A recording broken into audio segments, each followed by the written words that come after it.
moulin Astrea de type Astrier peut écraser toutes sortes de céréales, évidemment, pourvu qu'elles soient sèches.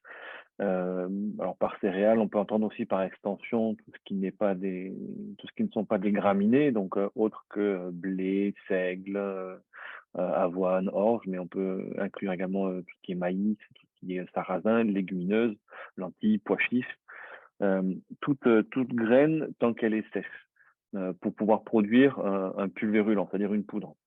Euh, donc, on a des gens qui vont écraser de la drèche, des drèches qui vont être séchées, des châtaignes aussi, c'est possible. Pour ce qui est de la drèche, on a des clients donc, qui valorisent c'est pas des déchets, mais c'est issus de brasseries.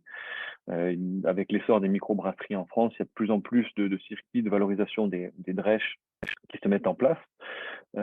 Donc les drèches sont séchées pour ensuite être sous forme de broyat ou de copeaux ou de petites boules à même de passer dans le moulin, et on obtient une poudre, une farine de drèche qui peut être ensuite réutilisée. L'exemple le plus connu, c'est pour faire des pâtes, des ramen, des noodles, peu importe comment on les appelle, mais qui peuvent être ensuite, voilà, cette fameuse poudre ou farine de drèche peut être transformée en produit fini et être valoriser toutes ces issues de la filière brassicole. Donc le moulin fonctionne très bien pour les drèches. C'est important de faire des essais parce que il y a quand même un taux d'humidité qui peut fluctuer. Il y a aussi au niveau des drèches, on a constaté des fois des différences alors pas de granulométrie, mais de densité. Euh, qui vont impacter le fonctionnement du moulin, en tout cas son efficacité. Donc c'est important d'avoir des éléments pour tester telle ou telle drèche. Est-ce qu'elle est plus épaisse? Est-ce qu'elle est bien sèche à cœur? Quelle est la granulométrie? Est-ce qu'elle a été rebroyée? Voilà, c'est pas quelque chose qui est normalisé. On a comment dire,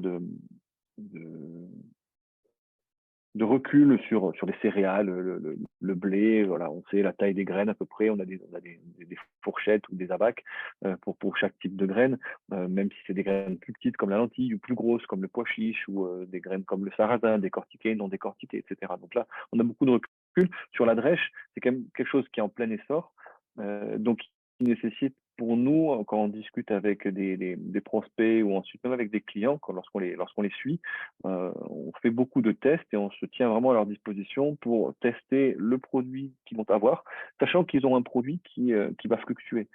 Parce que quand vous avez un brassin, ok, vous avez les drèches, mais chaque brassin est différent.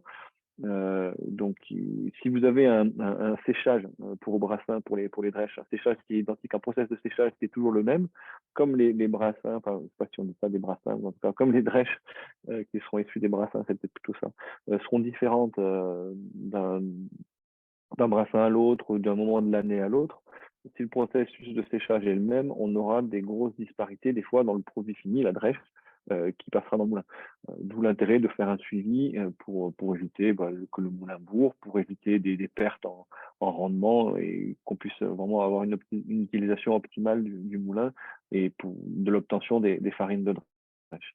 Mais c'est quelque chose qui est très pertinent et on se rend compte vraiment qu'il y a tout un intérêt autour de cette valorisation des drèches avec ensuite une réinsertion dans le circuit de produits transformés à partir de farine de drèche.